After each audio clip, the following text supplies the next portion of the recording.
of cooking fires smouldering from the kitchens in the surrounding village. Occasionally we hear a dog barking from the taverns on the Kafue Road, and soldiers in the nearby army camp shouting to one another or letting off the odd stray bullet. It's all very peaceful. "Have another glass of wine," Vanessa suggests by way of comforting me. "You never know.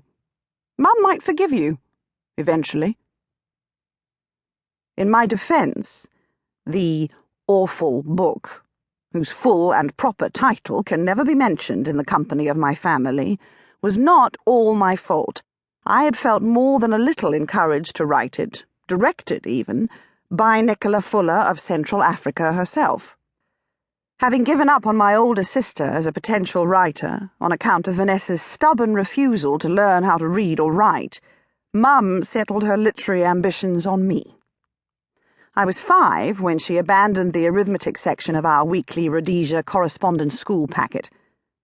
"Look, Bobo," she reasoned, "numbers are boring. Anyway, you can always pay someone to count for you, but you can never pay anyone to write for you. Now."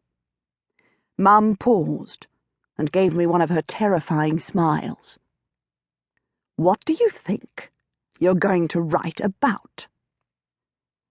Then she took a long sip of tea, brushed a couple of dogs off her lap, and began to live a life worthy of fabulous literature.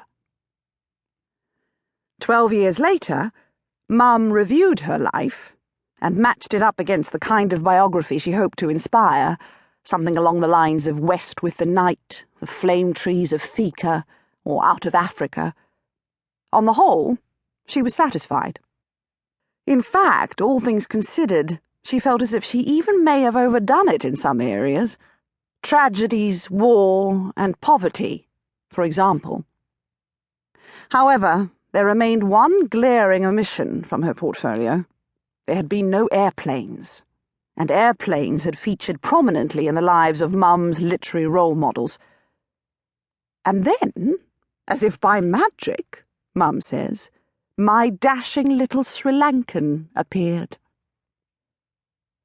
My dashing little Sri Lankan didn't really belong to Mum, although there were whole moments in the course of her relationship with him when you could have been forgiven for thinking exactly that.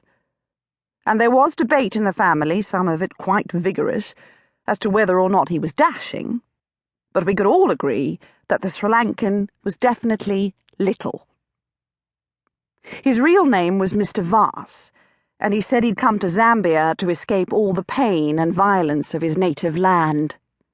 "Then you should feel quite at home with us," Dad said, which made Mr. Vars look at him sharply.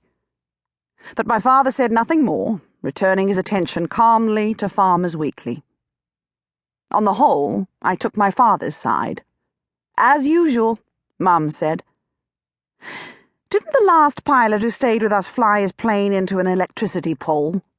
I asked, pouring myself another cup of tea. Without looking up from his magazine, my father said, "I'm afraid so."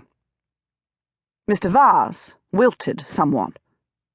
"Don't listen to them," Mum said, steering Mr. Vars firmly away from the veranda and tilting him across her garden. An encouraged tangle of bougainvillea and passion-fruit vines, beds of lilies and strelitzia, rows of lilac bushes and caladiums looming over borders of impatience. Mum's current assortment of dogs gambolled at their heels. "My family bullies me terribly," she said. Mr. Vars patted her arm tactfully, for which the little man was rewarded with a voracious smile.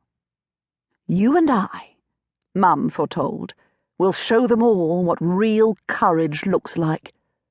We will be the Blixen and Finch Hatton of Zambia." Mr. Vars blinked an SOS back at me and Dad from the gloaming. "How's that tea, Bobo?" Dad asked. "Still hot?" "Scorching," I said.